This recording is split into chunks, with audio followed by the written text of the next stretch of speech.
And God bless America. Calm down, Grandma.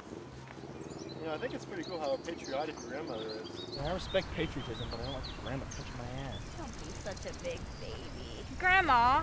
What? Grover Cleveland didn't seem to mind when I fondled him 2 non-consecutive times. Oh, shut up, Grandma. You're not that old.